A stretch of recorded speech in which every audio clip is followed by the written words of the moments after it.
Hello दोस्तों, में आज आपको सुनाऊंगा कहानी मॉम कैसी हो। फोन पर रीना की चहकती आवाज सुनाई पड़ी। मैं तो ठीक हूँ, पर तू बता कैसी है।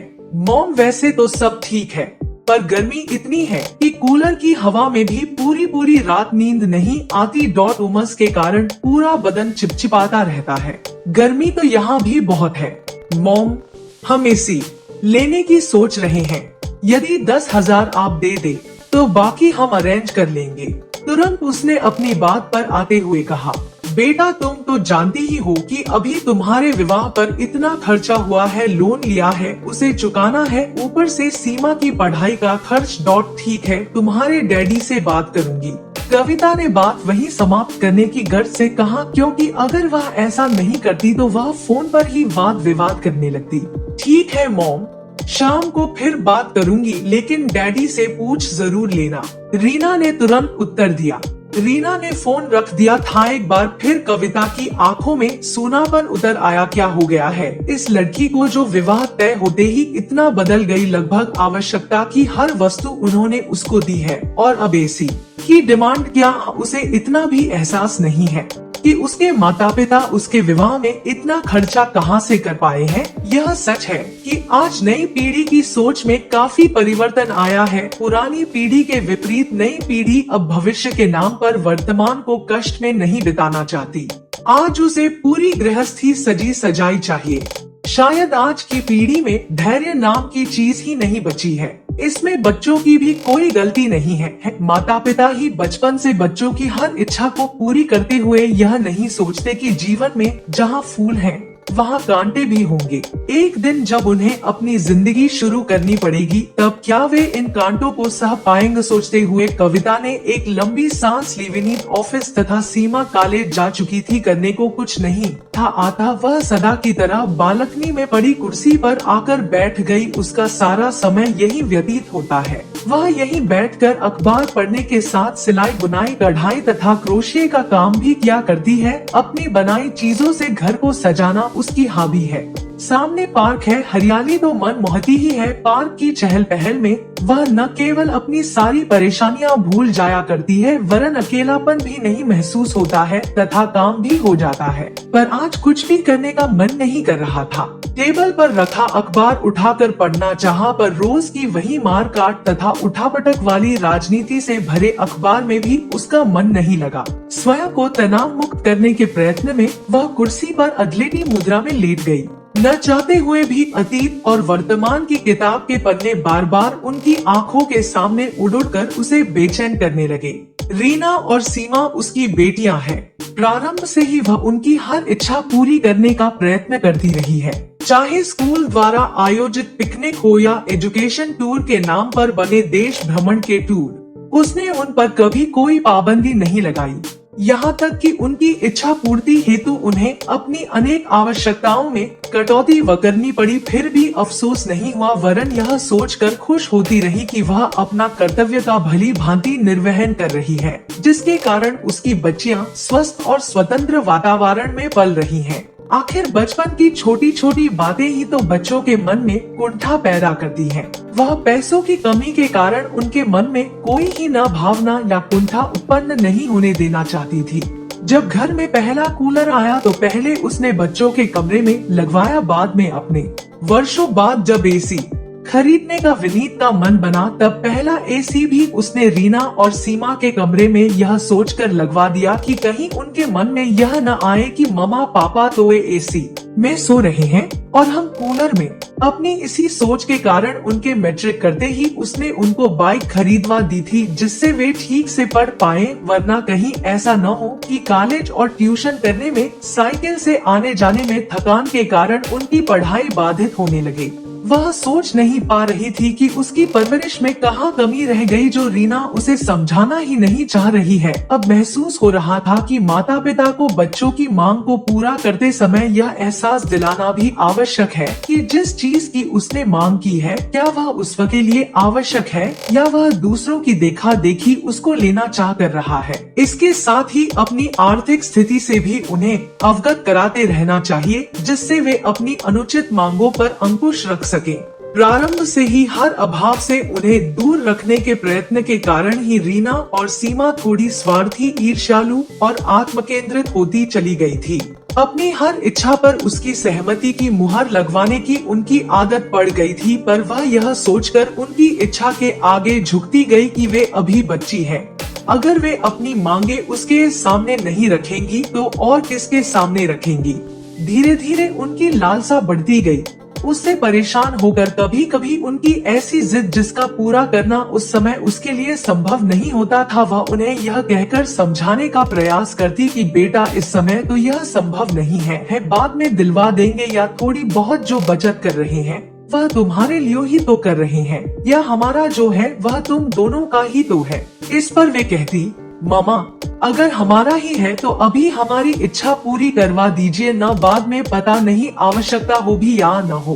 उनके असहयोगात्मक रुख देखकर उनकी खुशी के लिए विनीत मन मार कर सेविंग में से पैसे निकालकर उनकी इच्छा पूरी भी कर देते थे, पर अब लग रहा है कि ऐसा करके हम उनको तो बिगाड़ ही रहे थे, अपने पैरों पर ही कुल्हाड़ी मार रहे थे, क्योंकि उन्हें बस अपनी सुविधा या आवश्यकता का ही ध्यान रहता था। वे यह नहीं सोच पाती थी कि उनकी इच्छा पूरी करने के लिए उनके माता पिता को न जाने कितने पापड़ बेलने पड़ रहे हैं। सीमा छोटी होने के बावजूद भी रीना की तुलना में थोड़ी समझदार थी, जबकि रीना सिर्फ और सिर्फ अपने बारे में ही सोचती थी। कविता ने सुना था कि लड़कियां लड़कों की अपेक्षा अपने माता पिता से बेहद प्यार करती हैं, उन्हें कभी कोई दुख नहीं देती, घर के काम में माँ का हाथ बंटाती हैं, पर उसके साथ ऐसा कभी नहीं हुआ। रीना सीमा के स्वभाव में जमीन आसमान का अंतर है। रीना जहां पढ़ाई के अतिरिक्त अपने मित्रों के साथ सैर सपाटे में व्यस्त रहती, वहीं सीमा को पढ़ाई के साथ चित्रकला से लगाव था। छोटी सी उम्र में ही उसकी पेंटिंग्स की कई प्रदर्शनियां आयोजित हो चुकी थी तथा सराही भी गई थी। दोनों ही अपने अपने कार्यकलापों में इतना व्यस्त रहती कि उसके पास बैठने या बातें करने का भी उनके पास समय नहीं रहता था। उसके पास आती भी तो सिर्फ काम से या जब उन्हें पैसे चाहिए होते। घूमने फिरने के बावजूद रीना ने दिमाग अच्छा पाया था, अतः पढ़ाई में अव्वल आती रही। यही कारण था कि पहली बार में ही डॉक्टरी की प्रतियोगी परीक्षा में चुन ली गई। अपने पापा की चहेती जैसे जैसे सफलता की सीढ़ियां चढ़ती गई, दम्भी होती चली गई। मुंह से इच्छा निकली नहीं कि पूरी होनी ही चाहिए, वरना शिकायतों का सिलसिला प्रारंभ हो जाता। कभी कविता उसकी इस आदत पर टोकती तो विनीत कहते, अभी बच्ची है, अपनी इच्छाएं यहाँ पूरी नहीं करेगी तो और कहाँ करेगी। समय के साथ साथ सब ठीक हो जाएगा, तुम व्यर्थ परेशान होती हो। बच्ची आखिर कब तक बच्ची रहेगी, कहना चाहकर वह नहीं कह पाती थी। समय के साथ कुछ ठीक नहीं हुआ था। जैसे जैसे बड़ी होती गई उनकी इच्छाएं बढ़ती ही गई। भला इच्छाओं का भी कभी अंत होता है, वह तो सुरसा के मुंह की भांति बढ़ती ही जाती है। उनके चेहरे पर खुशी देखकर विनीत कहते, तुम व्यर्थ परेशान होती हो, इंसान अपने बच्चों के लिए नहीं करेगा तो किसके लिए करेगा। वे खुश तो हम खुश, पैसों का क्या, वह तो हाथ का मैल है, जब है तभी तो खर्च कर पा रहे हैं। खुशी तो सिर्फ इतनी कि वे दोनों को अपने अपने क्षेत्रों में सफलता प्राप्त कर रही थी। उनके उन्नत भविष्य को देखकर सोचती, क्या अंतर है आजकल लड़के और लड़कियों में। व्यर्थी लोग लड़की होने पर मातम मनाते हैं, वरना आजकल लड़कियां भी लड़कों से कम थोड़े ही हैं। रीना की डॉक्टरी की पढ़ाई समाप्त होते ही अब उसका घर बसाने की चिंता प्रारंभ हो गई। कई लड़के देखने के पश्चात नवीन पसंद आया, वह भी डॉक्टर था। स्वप्नों को पंख तब लगे जब उसने तथा उसके घर वालों ने भी रीना को पसंद कर लिया। इससे भी अधिक प्रसन्नता इस बात की थी कि उनकी कोई मांग नहीं थी। तारीख तय होते ही विवाह की तैयारियां प्रारंभ हो गई। घर की पहली शादी थी, अतः कविता और विनीत अपनी तरफ से कोई कमी नहीं छोड़ना चाहते थे। एक दिन वह और विनीत विवाह में दिए जाने वाले सामान की लिस्ट बना रहे थे कि रीना आ गई। लिस्ट देखकर बोली, डैड आपने इसमें माइक्रोवेव तो लिखा ही नहीं है। हाँ, 56 इंच वाला स्मार्ट टीवी ही दीजिएगा, वरना उसके बिना मजा नहीं आएगा। पलंग, ड्रेसिंग टेबल, अलमारी, सोफा, डाइनिंग टेबल तो देंगे ही। अब रीना का सारा समय फरमाइशों और शॉपिंग में व्यतीत होने लगा। विवाह का जोड़ा उसने 50,000 का पसंद किया। गहने और सामान तो ठीक है, पर पूरी जिंदगी में 4-5 बार से अधिक न पहने जाने वाले लहंगे पर इतना पैसा खर्च करना कविता के संस्कारी मन को चुभाना चाहते हुए भी कविता के मुंह से निकल ही गया। बेटा, लहंगा कुछ ज्यादा ही महंगा नहीं है, कोई दूसरा देख ले। तुम भी माँ, विवाह आखिर एक बार ही तो होता है, मुझे तो यही पसंद है। देखो पिंक शिफॉन के इस लहंगे में कितना जेनुइन जरदोजी वर्क किया गया है। विवाह के जोड़े के पश्चात साड़ियाँ भी उसने महंगी ही पसंद की। 21 साड़ियाँ देने की बात कही तो पहले वह तुम की, फिर यह कहते हुए मान गई कि तुम ठीक कहती हो माँ, साड़ियाँ तो कभी कभी ही पहनूंगी। अस्पताल जाने के लिए तो सलवार कुर्ता या जीन्स टॉप ही चाहिए, इतने सलवार सूट तो हैं, तुम्हारे पास वही ले जाना। कविता ने कहा, मम्मा ये सब तो पुराने हैं, पहली बार पुराने सूट लेकर जाऊंगी तो लोग क्या कहेंगे, उन्हें बाद में ले जाऊंगी। बात तो उसकी ठीक ही थी। आधा उसने कई जोड़ी मनपसंद सलवार सूट भी खरीदे, उसके बाद मैचिंग चूड़ियों, बिंदी, लिपस्टिक, नेल पॉलिश, पर्स और चप्पलों का दौर प्रारंभ हुआ। जेवर, घर का फर्नीचर भी उसने अपनी पसंद का लिया। कविता को लग रहा था कितना अंतर आ गया है। आज और कल में एक उनका समय था जब विवाह में लेन देन की बात उठते ही लड़कियां उठकर चली जाती थी, लेकिन आजकल वे इसमें खुलकर हिस्सा ही नहीं लेती, वरन अपनी पसंद और नापसंद का इजहार करते हुए लिस्ट में फेर बदल भी करवाने में भी नहीं हिचकती। वह समझ नहीं पा रही थी कि यह उनकी जागरूकता है या लोलुपता। रीना की फरमाइशों को सुनाकर विनीत भी तनाव में आने लगे थे। यद्यपि उन्होंने अत्यंत योजनाबद्ध रूप में प्लानिंग की थी, पर रीना की डॉक्टरी की पढ़ाई में काफी खर्चा हो गया था तथा इसी बीच सीमा के इंजीनियरिंग में आने कारण उसकी फीस के साथ हॉस्टल का खर्चा भी देना पड़ रहा था, जिसके कारण उनकी कुछ भी बचत नहीं हो पा रही थी। अब विवाह के लिए उनको पीएफ से रकम निकलवाने के अतिरिक्त बैंक से भी लोन लेना पड़ रहा था।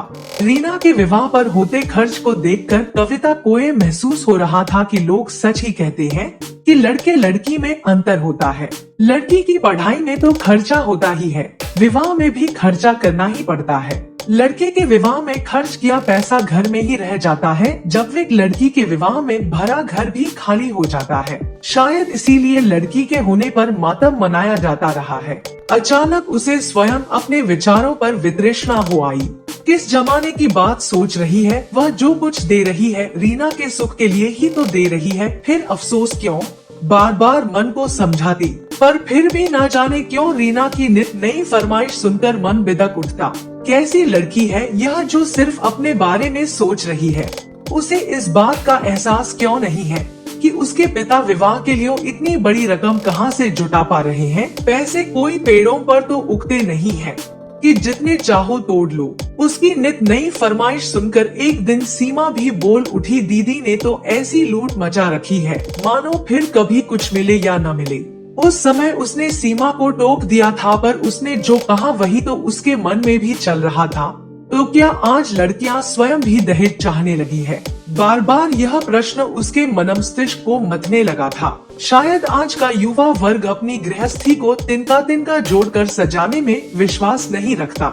यही कारण है कि आजकल लड़के वाले दहेज मांगे या न मांगे, वरन लड़कियां ही दहेज में ऐशो आराम के सारे साधन चाहती हैं। दहेज को सदा से सामाजिक बुराई, समाज की रग-रग में व्याप्त कोड के रूप में देखा जाता रहा है। जिस वकी बलिवेदी पर न जाने कितनी कन्याओं को अपनी जान गंवानी पड़ी है, जिसे रोकने के लिए दहेज विरोधी कानून भी बनाए गए, पर क्या इससे मुक्ति मिल पाई है? मुक्ति मिल पाना तो दूर, यह समाज में ऐसा घुल मिल गया है कि इसे अब संभ्रांत तबकों में पुत्री की गृहस्थी बसाने का सर्वसुलभ सर्वसम्मत उपाय मान लिया गया है। समझदार लोग अब इस बारे में अपने मुंह से कुछ नहीं कहते, क्योंकि उन्हें पता है कि पुत्री के समझदार माता पिता बिन मांगे ही अपनी पुत्री को वह सब देंगे जिसकी उसे आवश्यकता है।